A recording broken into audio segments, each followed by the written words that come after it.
The storm outside our family's lakeside house in Vermont felt mild compared to what was happening inside that dining room. My father looked at my younger brother Ryan and said with satisfaction, "Well done, son. You've proven yourself." He pushed a thick envelope toward him across the wooden table. Everything was going to Ryan. The house, the business, all the money kept overseas.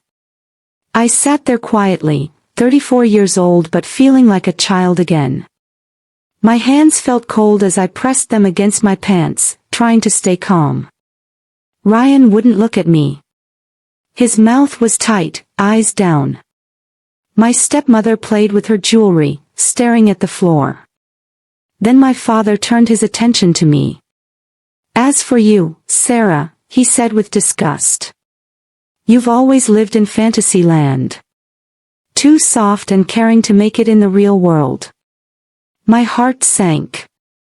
There were 4 other people there, him, Ryan, my stepmother, and the lawyer, but I felt completely alone. He handed some papers to the man in the expensive suit. "Let's make this official." I found my voice and whispered, "Dad, please don't do this." He rolled his eyes dramatically. "Save it, Sarah. You made your choice. You wanted to find meaning in life, remember?" He made mocking gestures with his fingers. "You left this family to work at some medical clinic in another country. And what did you get? No wealth, no status, just wasted years." I spoke barely above a whisper, "You never asked why I left. You never cared to know." He snapped back harshly, "And I still don't care. Because Ryan stayed. Ryan showed he was faithful." I said quietly, "He showed you what you wanted to see. But he wasn't honest with you." My father laughed bitterly. "That's just jealousy talking." The lawyer, an older man with gray hair named Mr. Peterson, shifted uncomfortably in his chair. His fingers gripped the folder tighter. "Actually," he said, clearing his throat nervously, "before anyone signs anything, there's something important you need to know." My father looked annoyed. "What now?" Mr. Peterson looked him directly in the eyes. "There's a hidden addition to the will, made 6 years ago at your late mother's request." My heart jumped. My grandmother was the only person who truly understood me. She used to tell me I had more power in my quiet moments than most people had when they were shouting. "What addition?" my father demanded, getting more irritated. Mr. Peterson opened his leather folder calmly and took out a yellow document. "This was filed during your mother's last meeting with the legal witness. Her instructions were very clear. It was to stay sealed unless you ever tried to cut Sarah out completely." My father's face twitched with anger. "That's ridiculous. She had no right to do that." "Actually, she did," Mr. Peterson replied, his voice stronger now.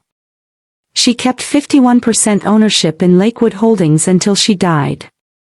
And you never questioned it legally. She had every right to do this." Ryan moved nervously in his seat. My stepmother froze, her hands still touching the diamond necklace she always wore when she felt threatened. Mr. Peterson turned to me. "Miss Sarah, would you like me to read this or would you prefer to read it yourself?" I couldn't move. My eyes stayed focused on the envelope in Ryan's hands, the one that contained everything my father thought he owned. "Please read it," I said softly. He cleared his throat and opened the page. "If my granddaughter Sarah Mitchell is ever considered unworthy by her father, I give her complete control over my portion of Lakewood Holdings, effective immediately. All decision-making powers transfer to her name when this clause is activated. This addition overrides any previous agreements about control or ownership of the company or family property." Complete silence.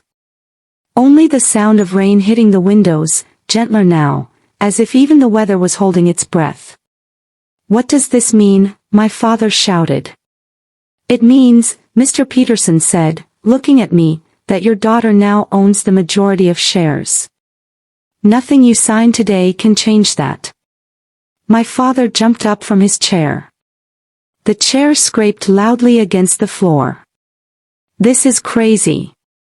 She doesn't know anything about running the business. Maybe not your way of running it, I said, standing up, my voice steady for the first time. But I know how to lead people, how to protect them, how to build something without destroying others in the process. I stepped forward. You called me worthless, but I never needed you to tell me I had value. I turned to Mr. Peterson. Let's move ahead. We have a company to manage. Ryan stared down at the table. My stepmother started to say something, then stopped. My father never sat back down. If you felt that moment when everything changed, when power returned to where it belonged, remember to subscribe because what happens next will shock even her father. But he said nothing.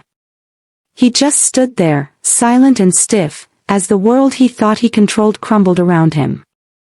The room was filled with a silence that spoke louder than any argument could. My father remained standing, his lips pressed into a hard line, his jaw clenched so tight I could see the muscles pulsing in his face. His knuckles were white as he gripped the back of the chair he had pushed away. For the first time in my life, I saw something in his eyes I had never seen before. Fear. Not the kind that fights back, but the kind that settles deep inside. A quiet, soul-crushing fear of losing something he never thought he would have to defend. Please sit down, I said gently. I wasn't trying to embarrass him. I wasn't looking for revenge. I only wanted what had been kept from me for so many years. Respect. Still, he didn't move. Instead, Ryan finally found his voice. Wait, this isn't fair. She left us. She walked away. He looked around the room for support. She wanted nothing to do with the business. She ran off to help strangers or whatever. I built safe houses for women escaping violent relationships. I created temporary housing for homeless veterans, I said calmly. I didn't run away from anything. I ran towards something that had purpose. He made a dismissive sound. That's nice and all, but you don't understand how to run Lakewood. I understand enough, I said, meeting his eyes directly, to know you've been stealing money through a fake company registered under your old college friend's name. Ryan went pale. My stepmother gasped audibly. Sarah, stop this. We're family, she said. Were we family, I asked, my voice breaking slightly, when you sat there while he called me a failure? When he gave everything to Ryan without acknowledging what I sacrificed for all of you? You were never meant for this world, she whispered. No, I agreed, nodding. You all made that very clear. But Grandma saw things differently. Mr. Peterson cleared his throat again. Miss Sarah, your grandmother didn't just leave you company shares. She left something else that was meant to be given only after this moment. He opened his briefcase and pulled out a small, worn box. Inside was her old gold compass. Under it was a folded letter with my name written in her beautiful handwriting. My hands shook as I opened it. My precious Sarah, if you're reading this, it means your father has done exactly what I was afraid he would do. Don't hate him for it. He's a product of a world that taught him that power means being loud. You were never weak. You were the quiet strength that kept us all together. This compass belongs to you now because no matter which direction you choose, I trust you to lead wisely. Tears tried to come, but I held them back. I turned to Mr. Peterson. Let's continue. As I signed the papers accepting my controlling ownership, my father finally spoke again. You think this makes you powerful? He said, his voice low and bitter. You think she gave you this because she loved you? She did it to hurt me. I looked at him, really looked at him for once. Not as a daughter hoping for approval, but as a woman who could see the truth clearly. No, I replied. She did it because she believed in me, and she knew I would use this power to build things up, not tear them down. I walked out with my head held high, years of rejection falling away from me like old chains. But what waited for me outside wasn't peace. It was war. Because having power creates enemies, and Ryan wasn't finished fighting. I had barely reached the hallway when I heard footsteps behind me. "Sarah," he called out. I turned around. His voice sounded calm, but his eyes were calculating. "You don't have to do this," he said. "Do what exactly?" I asked. "Push me out of everything," he said with a shrug. "That's your next move, right?" "I haven't made any moves," I said quietly. "I simply stood up for myself." He laughed without humor. "You think signing some papers makes you powerful? You don't have the backbone to be a leader." My heart was pounding, but I didn't back down. "I'm not here to prove anything to you, Ryan. I'm here to lead with honesty. Something this family forgot how to do." He stepped uncomfortably close to me. "I give you 2 months," he sneered. "Before you come crawling back, begging for help." "The company isn't a charity, Ryan," he said coldly. "It's a battlefield." "No," I replied, lifting my chin up. "It's a platform, and I'll use it to build people up, not tear them down." "You really are naive," he muttered, shaking his head before walking away.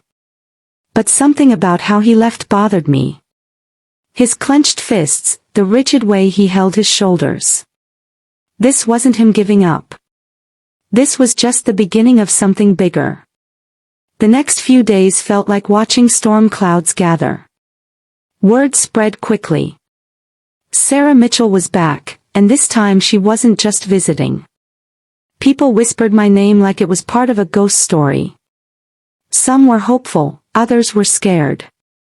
I didn't fire anyone immediately. I didn't call big flashy meetings. Instead, I listened carefully. What I discovered was worse than I had expected.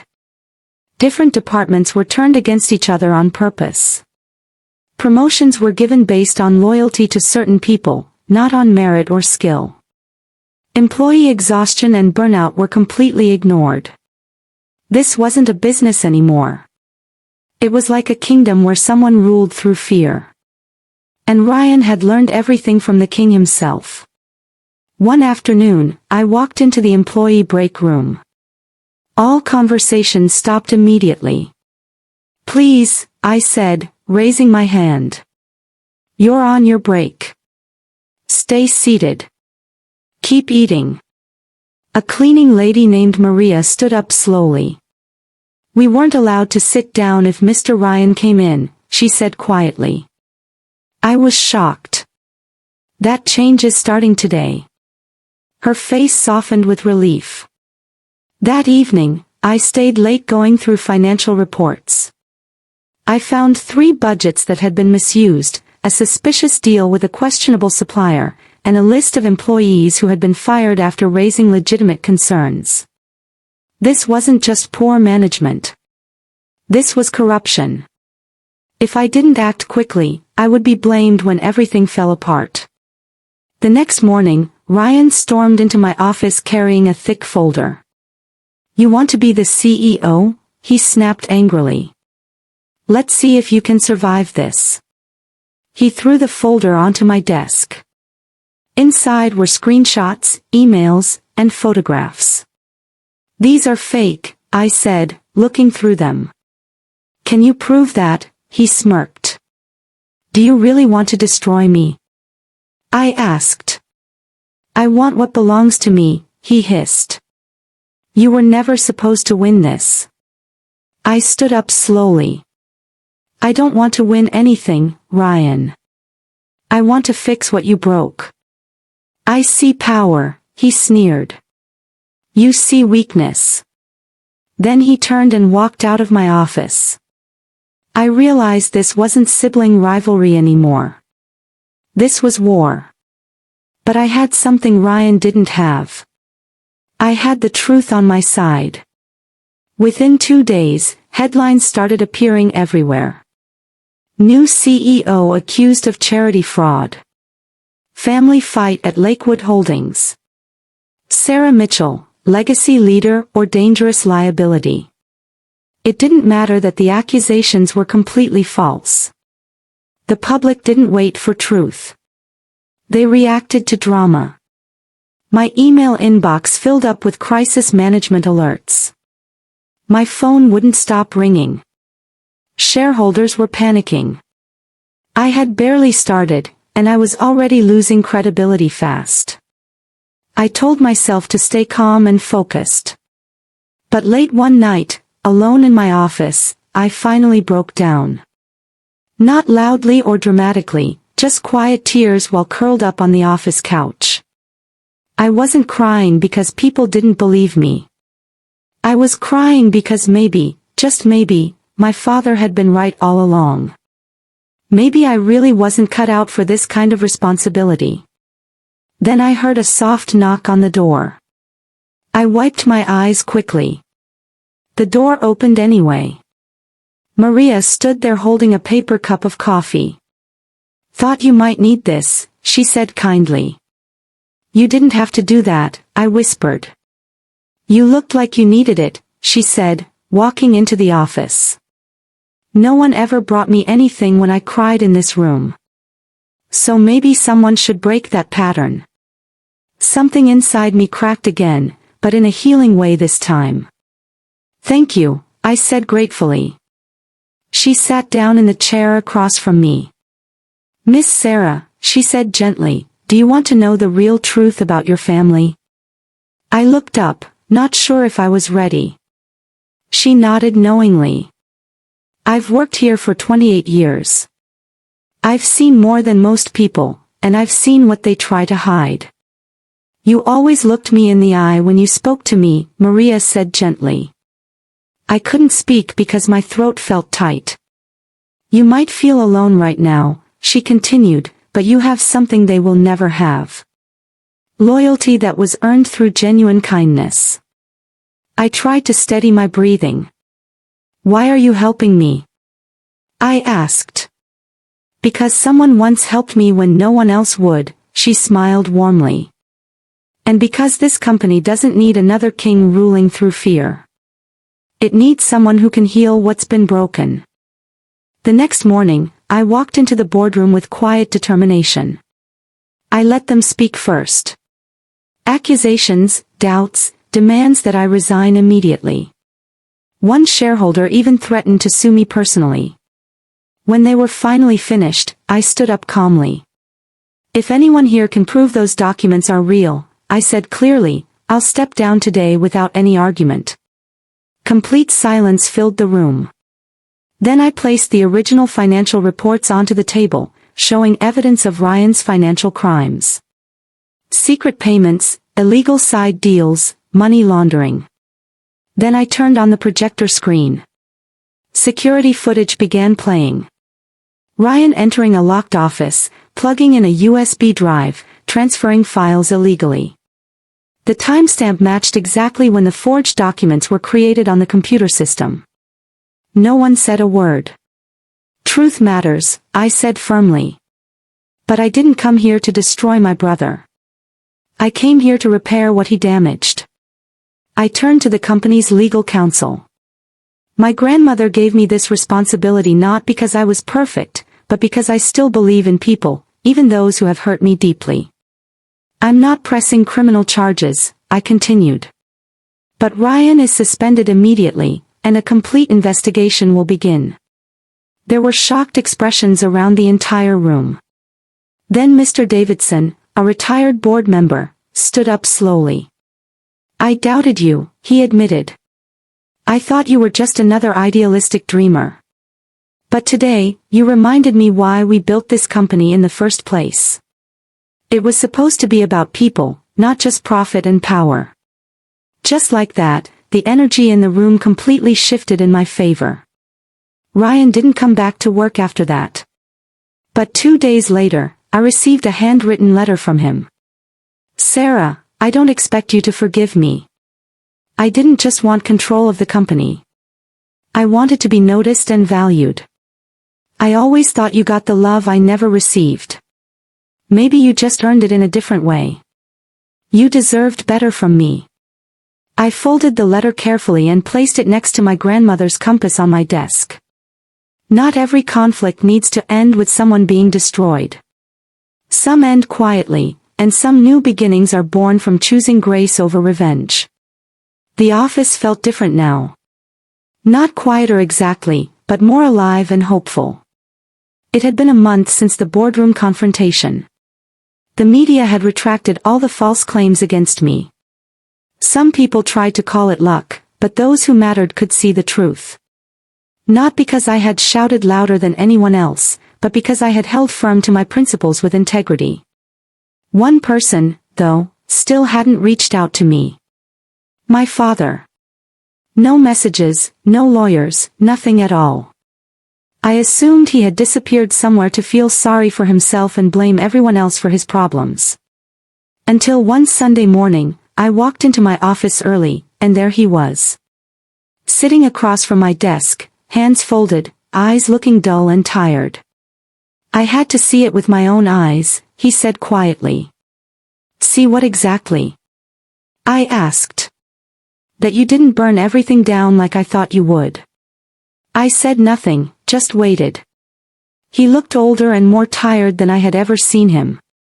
For once, he didn't look like a man in control of everything, but like someone who had lost something important. "You were right," he said softly. "About me, about Ryan, about how this place stopped caring about people and only cared about power." I studied his face carefully, unsure if I could trust what I was hearing. "Why are you telling me this now?" I asked. He pulled something from his coat pocket. It was an old photograph. Me and my grandmother when I was 12 years old, covered in paint from an art project. She was laughing in the picture. "She told me you would change this family for the better," he whispered. I just didn't want to believe it was possible. "If I did change anything," I said gently, "it's only because she believed in me when no one else would." He nodded slowly. "I came here to say something. Something I should have said a long time ago." He finally met my eyes directly. "I'm sorry, Sarah. For everything I put you through." Part of me wanted to tell him it was too late for apologies. But healing doesn't start with holding on to blame and anger. It starts when someone finally decides to break the harmful cycle. So I simply nodded. "Thank you for saying that. I just needed to say it before I ran out of time," my father said quietly. "Then don't run out of time," I replied gently. "Fix what you still can. It's not too late to make things right." He didn't respond with words. He just gave me one last quiet, meaningful look before slipping out the door. 2 weeks later, Maria came into my office with a folder in her hands. "What's this?" I asked curiously. "A list of every employee your father fired for speaking up about problems," she said softly. "I figured you'd want to see it." I opened the file and read every single name carefully. Then we sent out personal letters to each person, inviting them to return to work with no questions asked. Not because I needed to prove anything to anyone, but because a real legacy isn't built on family bloodlines. It's built on how you make people feel when you're no longer in the room with them. Months went by peacefully. The company didn't look fancier or more impressive. It looked warmer and more welcoming. People seemed happier. Ryan never returned to work, but we met once for coffee at a neutral location. No apologies were demanded, no digging up painful memories from the past. Just two siblings trying to understand each other better after years of conflict. Maybe that understanding was enough for both of us. My father kept his distance from me and the company. But one day, I received a receipt in the mail. It showed a 7-figure donation made in my name to the women's shelter where I had once volunteered. No note attached, no signature, just his quiet way of saying he was trying to make amends. And somehow, that was enough for me. Because I didn't get revenge on anyone. I got something much stronger and more lasting. I earned respect, found inner peace, and built a future that no one could ever take away from me. Now, when I walk into that boardroom for meetings, I don't hear people whispering about me behind my back. I hear the confident footsteps of people who believe in my leadership.